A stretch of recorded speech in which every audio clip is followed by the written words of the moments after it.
첫 번째 자발 방출, 그 다음에 두 번째가 유도 방출인데, 이 유도 방출은 단계를 한번 설명해 볼게요. 이건 외우셔야 되는데, 처음에는 광펌핑이라는 걸 합니다.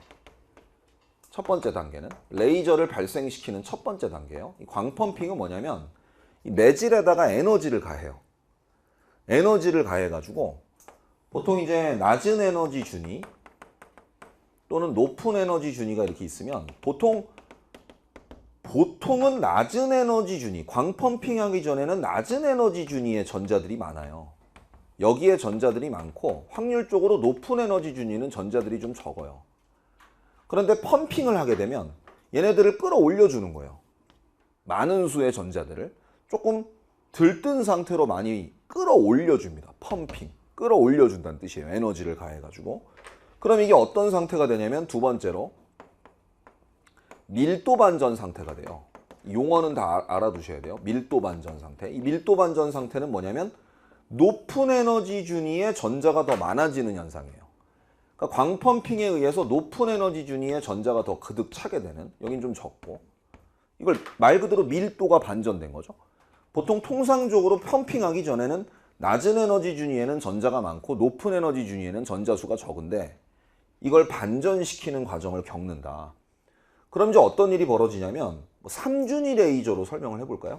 단순히 이렇게 두 개의 2준위가 아니라 제일 출제가 잘 되는 건 요 사이에 준안정 상태가 있는 경우가 더 잘 나오는데, 이 준안정 상태로 이제 보통 떨어집니다. 얘네들이 바닥 상태로 보통 안 떨어지고 준안정 상태로 떨어져서, 이게 이제 2준위면은 어떤 일이 벌어지냐면 2준위를 보통 출제를 잘 안 하고 3준위를 출제를 많이 하는 이유는 이게 높은 에너지로 올려놓으면은 이 높은 에너지 준위 상태는 오랫동안 유지되질 못해요. 매우 짧은 시간 안에 이게 다 떨어져. 우수수수 떨어져. 낙엽 떨어지듯이.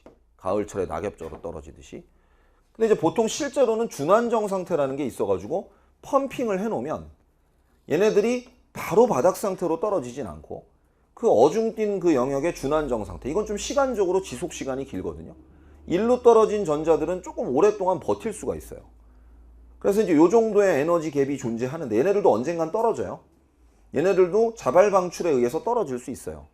이렇게 만들어 놓으면 특정 원자의 준안정 상태에 있던 전자가 바닥 상태로 떨어지면서 이 두 에너지 준위 차이만큼의 뭐를 방출해요? 광자를 방출하겠죠. 광자 에너지는 보통 진동수에 비례하는 하에프의 에너지를 가져요. 이걸 방출합니다. 이건 이제 자발 방출에 의해서 방출된 빛이에요. 그러니까 단계를 이렇게 알아두시면 돼요. 일단 매질에다가 에너지를 가해서 광펌핑을 시킵니다. 그러면 밀도 반전 상태가 돼요. 그 상태는 들뜬 상태로 올라갔던 전자들이 어쨌든 바닥 상태보다는 소폭 에너지가 높은 준안정 상태에 좀 그득 차게 되는 현상이에요. 요건 이제 지속 시간이 좀 길고, 여기 있던 전자들이 확률적으로 여기저기서 이제 자발 방출을 하게 돼요. 그럼 이 자발 방출된 빛은 인접원자로 입사가 됩니다. 인접원자로 입사되면 여기 준안정 상태에는 전자가 좀 많은 편이고, 근데 이제 낮은 에너지 상태, 바닥 상태는 에너지가 좀 적은 상태인데 이놈 하나가 여기에 입사돼가지고 얘를 자극하는 거예요. 자극해가지고 분명히 자발 방출에 의해서 방출된 광자가 하나가 들어왔는데 실제로 그 똑같은 광자가 몇 개가 나가는 거예요? 2개가 나가는 거예요. 이런 걸 유도 방출이라고 해요. 그러니까 이건 자발 방출과는 달라요.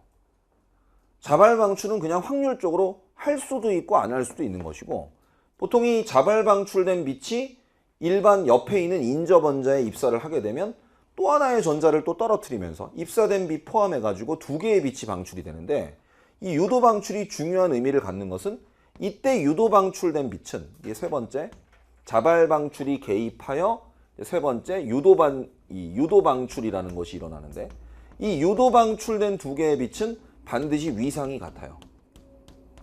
위상이 같아요. 뭐 당연히 파장이라든지 진동수라든지 뭐 위상이라든지 이런 값들이 같아요. 그러니까 얘네들이 이제 보강 간섭을 하게 되면 뭐가 될 수 있어요?